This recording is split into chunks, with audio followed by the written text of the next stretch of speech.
Welcome to another episode of the EVERBLACK Podcast, proudly brought to you by Blacklight Art and Design and RW Promotion. I am your host, Nev. On the show tonight, we are joined by Kenta Koie from CROSSFAITH, who will be hitting the country with AMITY AFFLICTION, UNDERØATH and Pagan for 3 massive shows. And one of them is actually part of the Brisbane Festival's 30th anniversary at the RIVERSTAGE. And holy shit, that lineup is incredible. That's on Saturday, September 14. And the lineup for that one is, of course, AMITY AFFLICTION headlining, UNDERØATH, Trophy Eyes, CROSSFAITH, Make Them Suffer, Void of Vision, THORNHILL, Pagan, Endless Heights, Southeast Desert Metal, and that is going to sell out for sure. So make sure you get your tickets as soon as possible. Now, Kenta is someone that I've wanted to have on the show for a while now, since I saw CROSSFAITH at Soundwave a million years ago. Oh, actually, a million years ago. It was quite a while ago. Just can't remember the date or what year it was. It all blends into one. And they just blew me away. They were on, I think they were on early in the day. They were on pretty first, maybe? I don't know, but they left a really big impression on me. As soon as they hit the stage, it was just incredible. Just so damn energetic, and they've come such a long way since then. I know they've toured here a few times, and they did do Soundwave again, and they were on a bit later in the day, but they're just huge. And I reckon after this tour cycle, they're just going to blow up. You know, their latest album, Ex Machina, is probably one of the best releases of last year. And some of those songs just sound massive live. Just their band you just need to keep an eye on. If you've never seen CROSSFAITH live, make sure they're on your bucket list. Because I reckon very, very soon, they're going to be headlining everywhere. They're definitely one of Japan's best bands, that's for sure. And probably one of the best bands I've seen live in a very long time, and always good to catch those guys. So it was awesome having Kendall on the show, finally. Thank you very much. As for AMITY AFFLICTION, it's been amazing to see how those guys have progressed over the years too. I mean, many people in the scene here on the Gold Coast here would remember when they used to play all ages at the PCYC and the Southport RSL and stuff like that. You know, back in the day, when I was a youngish man, Richard from RW Promotion, who used to own a record store here on the Gold Coast called Music Mania, and I used to work there. We used to book local shows for tours on the Gold Coast. So we used to have AMITY come through and Parkway and all that. You know, it was awesome. You could feel at the time that AMITY were definitely going to build into something, but the monster that they've become it's just mind blowing. I mean, they've gone from 10 years ago playing like RSLs and PCYCs and stuff like that to these massive tours around the world and headlining RIVERSTAGE in Brisbane. It's just incredible. It also feels pretty good to somehow feel part of that. Tiny little footnote. They probably wouldn't remember, but Rich and I remember. Shout out to Richard from RW. We had some good times, man. Had some good times. And yeah, so, I mean, make sure you catch them on this tour as well. Get your AMITY tickets now, because I reckon it's going to sell out. It's such a massive tour. You can catch the AMITY AFFLICTION and CROSSFAITH and Pagan and all those bands. HORDERN Pavilion in Sydney on Thursday, the September 12. RIVERSTAGE in Brisbane for the Brisbane Festival, Saturday, September 14. And then wrapping up Melbourne Arena in Melbourne on Monday, September 16. Tickets are on sale now through livenation.com.au. Don't miss out. It's going to be awesome. Before we kick into the episode, I do want to mention that this episode is brought to you by our good friends at RW Promotion, who are the best in the biz when it comes to stickers, flyers, badges, banners, and all other promo you need for your band or business. Go check them out at www.rwpromotion.com.au. Also, our good friends at Blacklight Art and Design, who are our go-to for all our screen printing needs. They've done all our shirts and hats for EVERBLACK Media, and they've got such a great turnaround. Highly recommend checking those guys out. www.blacklightad.com.au.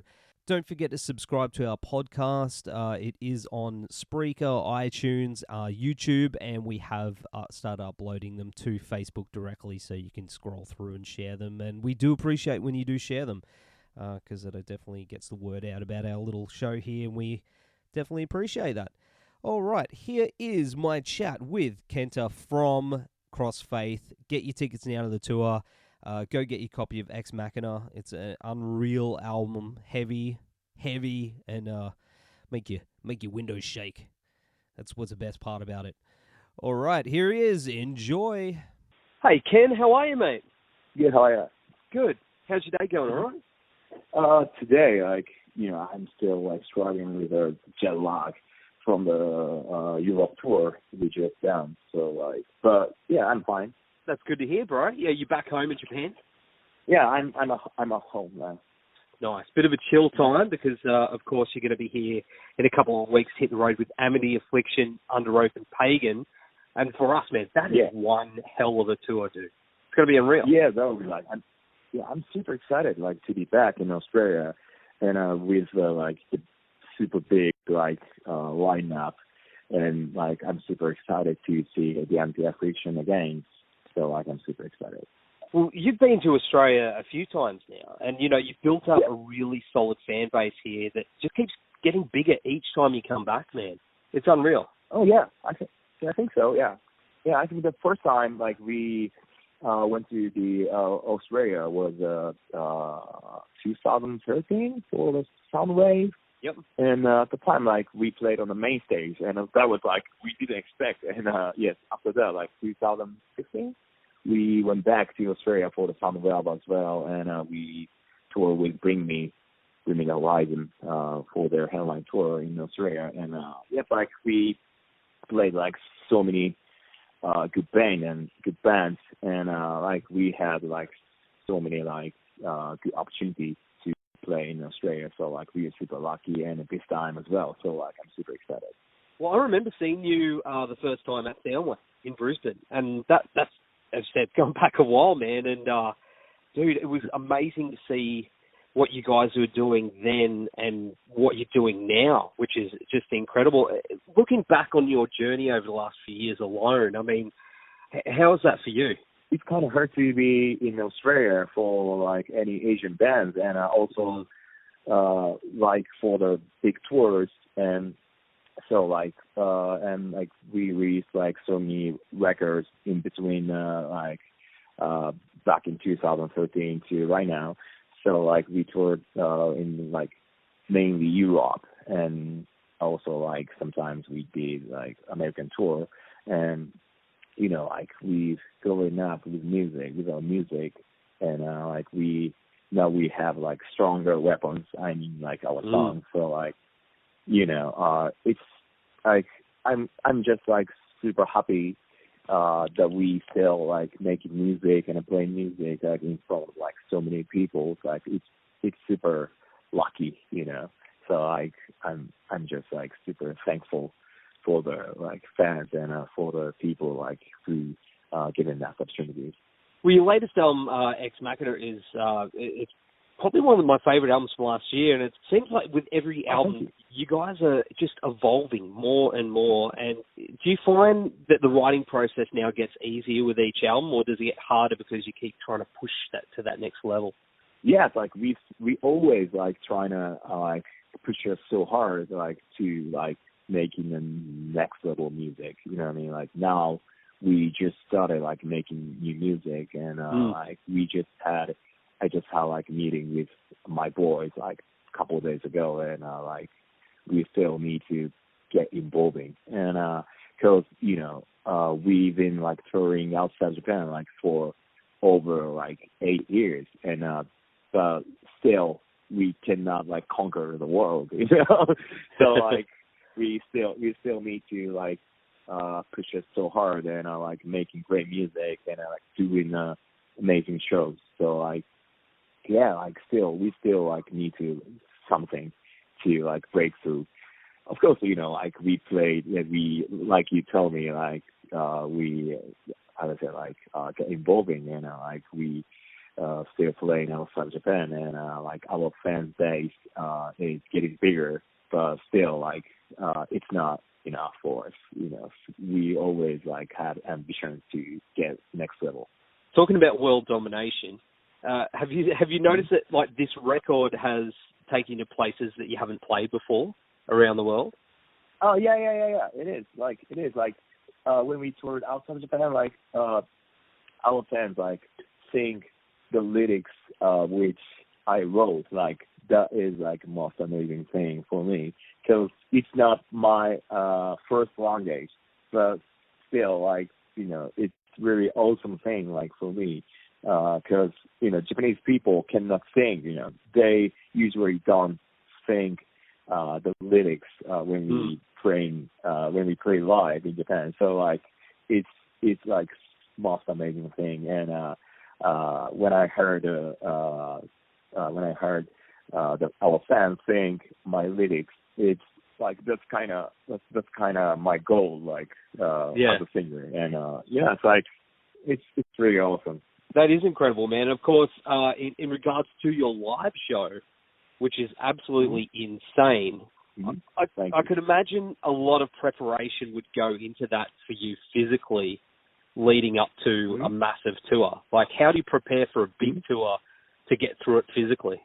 I do not train and like supernatural and very, very natural. And but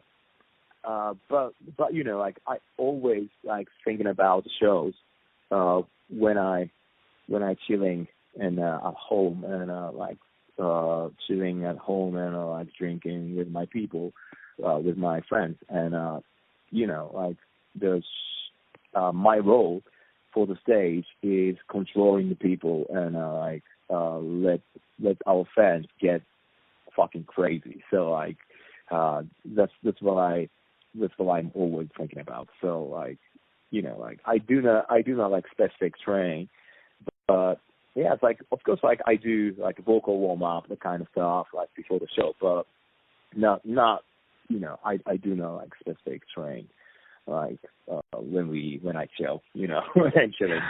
So it feels like a huge surprise, but that's what it is. What about injuries? Have you hurt yourself really bad out there? Because you go crazy, man. Like you're in the pit, you're everywhere. Sometimes like I fell off from the stage and I hit my head like when we toured in Italy back in like 2014 on there, and at the time like I was oh my god, and I get like heavy like brain shaking, and but like beside that like I think I didn't have like a big injury like on the stage. So but like our drummer Pat, like he always like cut his hand and hit his hand like with his snare drums, and like my guitarist or like sometimes cut his hands, like cut his fingers like when we play so hard. So but for me, like not really.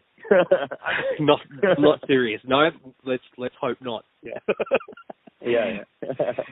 But of course, I mean, you probably get asked this a lot, but it seems over the last few years, Japanese metal has really broken out globally, and you guys, I believe, have been at the forefront of that for a very long time, and along with Baby Metal and a few others. How is it back home? Have you noticed that your scene there has changed and become heavier? Like when we started, like I mean, like CROSSFAITH, like released like second or third album. Like at the time, like there was like so many followers, and like I mean the band like playing metalcore with like electronic stuff or like trancey stuff. But right now it's kind of like steady right now. Some bands like they're trying to like push there so hard to get to next level because like Japanese like heavy music scene is like now it's steady. I mean like right now is like very important for the Japanese heavy bands, and that's the reason why like a couple of bands like trying to get outside of Japan because like Japanese music scene is still like Japanese people still love like be like pop music and pop rock kind of stuff. So it's kind of hard to find like new fans of like heavy music. So like I think there's like some options. Like one is get outside of Japan, and one is like making like new stuff, like new types of music to like show them off. So like right now it's like very important, I guess, and now we trying so hard to making like our new ways. So like it's very interesting question, and Hey Baby Metal, like they play outside Japan, and of course like they played massive show in Japan because they're pretty. They are now like they are now like proper heavy music. You know what I mean? Like their their style is like very unique, and their style is like very random. You know what I mean? Like metal music with like idol kind of stuff. So like like Japan have huge like idol cultures, and yes, like one of the biggest idol groups, which is called AKB48. They sell 500,000 CDs. Wow. When they release like each singles, like it's fucking incredible. But like I think it's stupid, to it's wasting money to hold them. So